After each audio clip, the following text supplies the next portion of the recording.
So I have my handy dandy notebook with my special regurgitated ideas pencil. I've got my computer over here for when I want to type things up. And I have this template right here, cover to cover dummy book template. And you'll also notice that I am not in my usual writing space. My wife and I are actually on a little getaway. The hotel is very empty and we are socially distancing and all that stuff, but it's been very relaxing. So most of the time this weekend I've just been hanging out with my wife, but she is walking around the area and she has given me a few hours to myself. So I should really be writing, but I'm still procrastinating. I'm still talking to you. I guess because I do want to make a video explaining how I go about writing picture books. I already showed you that template. So if you want to write a picture book, I recommend that you get to know Picture Dummy templates. They tell you how many pages you should write. Let's talk about this, word count for a picture book. If you want it to be mainstream and you want it to be traditionally published, then you probably do not want to write over 1,000 words. This word count varies from time to time. Sometimes people publish picture books that are longer than 1,000 words, but that's pretty rare. And very often it's much shorter than 1,000 words. We're talking about between 100 to 600 words. That might be sort of the ideal sweet spot. It seems like some of the books that I've sold in the past are between that 500 to 1,000 word mark.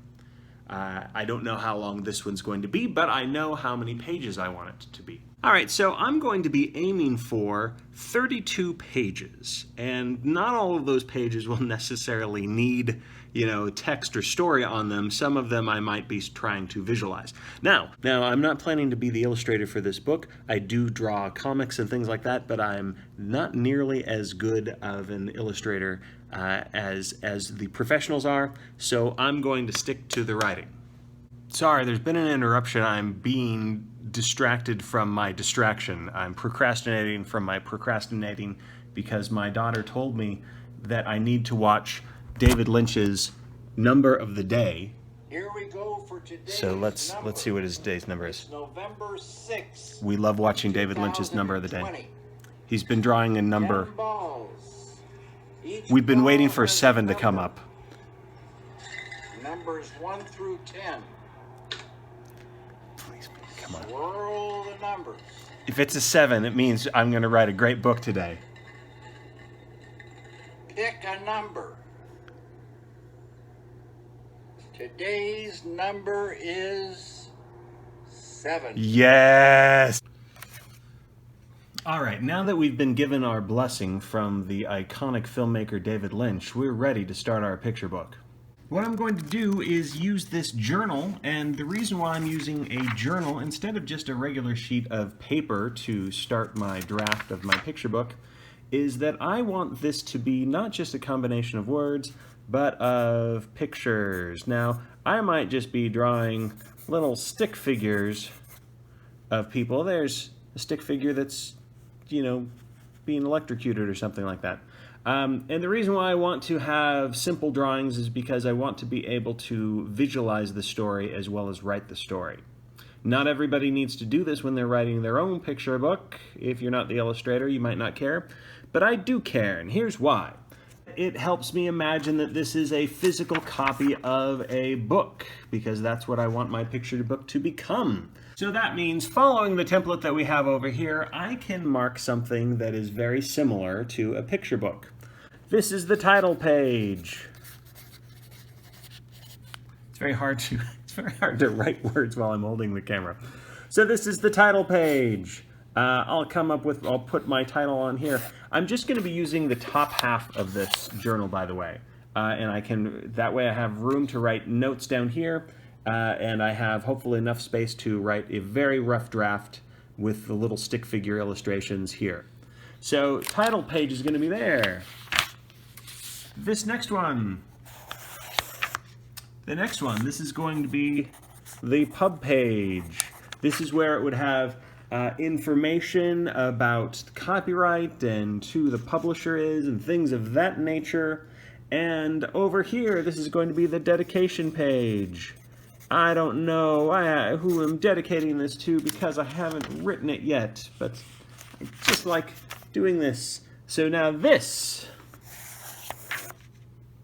we haven't written anything, but we're already starting on page 4 and page 5. Now, I'm still not going to write anything. What I'm going to do is I'm going to fill up the rest of these blank pages with the numbers until I get to the number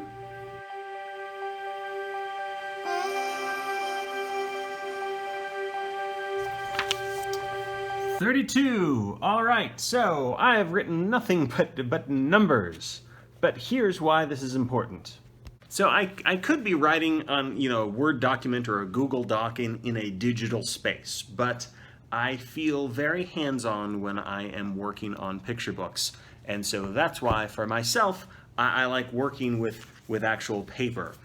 Like I said, working with paper gives me some space so that I can brainstorm down here in this like very rough area, and I can put little drawings in the space. I can figure out, oh, the lights went off. I can figure out where the text can go. Now, if this is traditionally published, whatever it is that I create, I'm not going to be the one that's designing any of these things. But at the same time, what I want to create as a writer is I want to create an Illustrator-friendly manuscript. What I mean is I want my words to empower the wonderful imaginations and artistic sensibilities of whoever might become the illustrator of this work. So I want to make sure that I'm telling a story that's a good story with interesting characters and an interesting plot, and it's going to be fun for kids to read and hopefully fun for adults to read to the children. And it's also going to inspire the illustrator to have a really fun time on the page. So working with this medium helps me remember that I'm not the only one telling the story. Someone much more visually talented than myself is going to be also telling the story. The other reason why I like to have this journal style for my picture book drafts is that I want to create something that has page turnability. What I mean by page turnability is that there should be a lot of surprise, there should be a lot of anticipation, maybe some tension in a good children's picture book, so that the child, when they read these 2 pages, or have these 2 pages read to them, they want to know what happens on the next page. And so the next page should be some kind of cool revelation, some kind of surprise, something that continues to raise the stakes, or that gives us a twist, or that gives us some new delightful image to look at. So having this helps me think of page turnability. It helps me think of things from the illustrator's point of view and from the child's point of view as a reader. And so that's why I highly recommend that you try this out. It doesn't have to be in a journal. It could be a little, you could make your own little picture book dummy. But this is what I'm going to do. So I have procrastinated enough. I'm all prepared. So now I just need to write the story. So I'm going to go outside and do that. All right, here I am. This is my writer's spot. I've got a nice shady spot on a porch swing, and let's see what I can do. This is like too ideal, so I'm probably going to waste it all and not come up with anything, but I'm going to give it a shot. So I got my notebook. Let's get to work.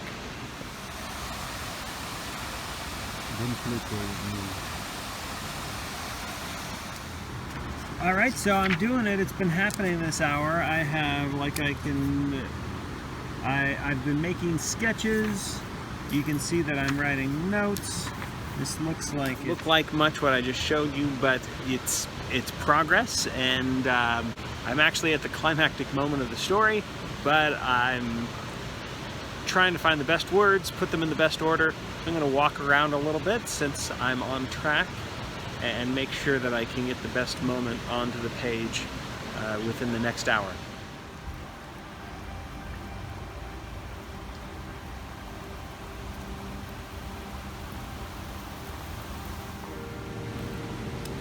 Pure leaf is not my tea of choice, but it'll do in a pinch. I really like to Java. I like a lot of ice. There we go. This is it. This does it. This is magical juice.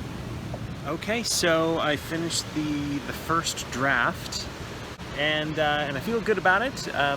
When I write picture books, I'm usually doing it for either humor or to create kind of a feel-good story. And so this has funny moments, but the impact is meant to be a feel-good kind of reading experience. And so when I was writing the end, I got a little misty-eyed. I'm a big wuss, and it's easy to make myself cry. So that's not that big of a deal, but it means it's in the right direction if I'm laughing at my own work in a good way, or I'm feeling misty-eyed, then I'm on to something. So the next thing that I'm going to be doing is revising. Now, sometimes when I revise things, I sleep on it, I wait a while, but since this is still fresh in my mind, and since it's a picture book, I want to revise it this way. I want to take my draft and I want to read it out loud quietly so nobody thinks I'm too much of a weirdo. And I'm going to read it out loud several times because most picture books are meant to be read out loud. So I want to make sure that it's got a good flow. I want to be economic. I want all the right words in the right order. So I'm going to read this over a few times and we'll see how it sounds. All right, it's already 2 o'clock and I found out that my wife is back in the room, so I'm gonna go meet her. And I finished reading it out loud once, and I made a lot of notes, and I'm feeling very good. So surprisingly, I was actually very productive at that little spot. So it's been a very nice getaway. I feel very lucky that I'm able to get away to a nice quiet place like this, and I hope I can produce a picture book that brings a lot of joy, because I'm feeling very grateful and thankful right now. So I hope I can, in a small way, return the favor. All right, I'm back home now, and I've done the second draft in my journal, and now it's time to use my wonderful computer to write a third draft.